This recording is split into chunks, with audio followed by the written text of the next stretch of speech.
Hello, this is your assignment for Grammar and Craft this week, but it's actually not an assignment, so it's misleading. Instead, I'm just going to give you some instruction, something to think about. And as you write your formal essays this week, work to build in this concept. And the concept is natural implicit transitions between paragraphs. So we're just noticing this, and I'm giving you that specific thought to revise for transitions. There's no need to do an extra thing, you'll just do it with your essay. Mostly, I want to show you some models of how this is done. I've got one excellent essay to show you, and then I'm going to model also Ian's. So the goal of all of this is to shoot for natural implicit transitions, as opposed to forced transitions between ideas. And forced transitions often sound something like, and in another scene of the novel, just kind of trying to move us along without worrying so much about the ideas.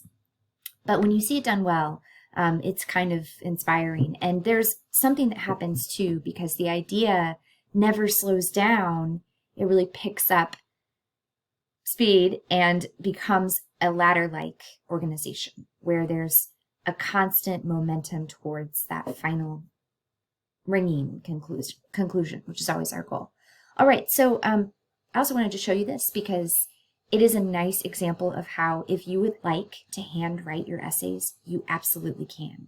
If you do that, you handwrite them, you take a picture, and you upload that instead to the discussion board and then to your BGD, which is completely fine with me.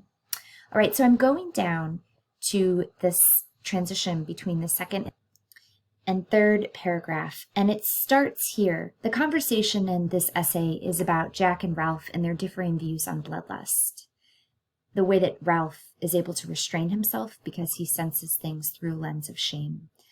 So the student writes, this sense of remorse and shame within Ralph's heart is crucial in his quest to resist his urge for bloodlust. For in situations of killing and violence, when he wants to join Jack in his pleasureful hunts, he takes a step back and with his deep-seated core of shame for blood, recognizes that Jack's bloodthirsty power is wrong.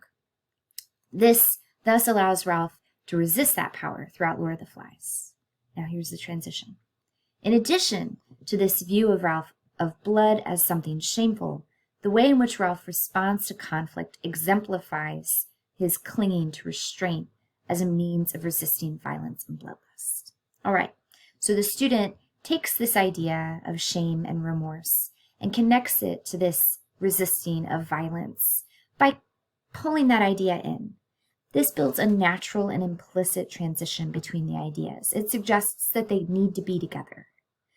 That's the sort of transition that will allow you, the writer, most importantly, to keep up your momentum. Transitions are for the reader, but they're really for you.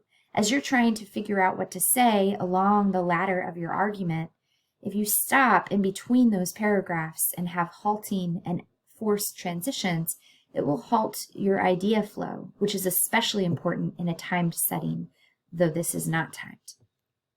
So, model number one. Model number two is from Ian, and we'll look at Ian's in the organization post from last week. So check it out, but you can go back and check it out yourself too. It's the transition that he has between his two paragraphs.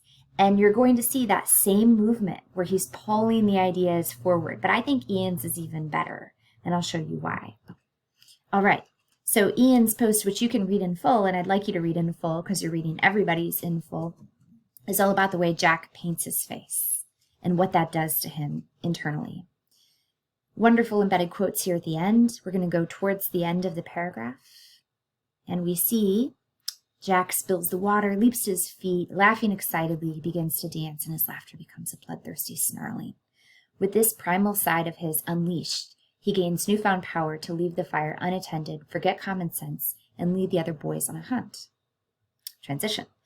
Not only does the face paint free Jack from the constraints of civilization, so there's the first idea from the first paragraph, it also gives him greater power over the boys, who are awed into submission by the mask's savagery.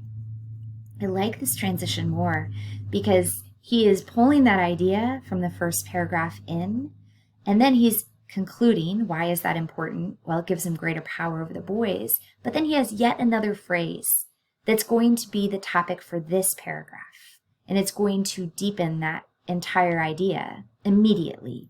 So he sets up for himself a 3-part task, which almost guarantees that this second paragraph is also going to be rich because his claim is 2 pieces. Jack has power over them.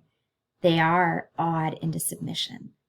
So the transition feels incredibly natural because we're still considering that mask, and it's pulled all the way through, that thread coming all the way through to the full impact of the idea.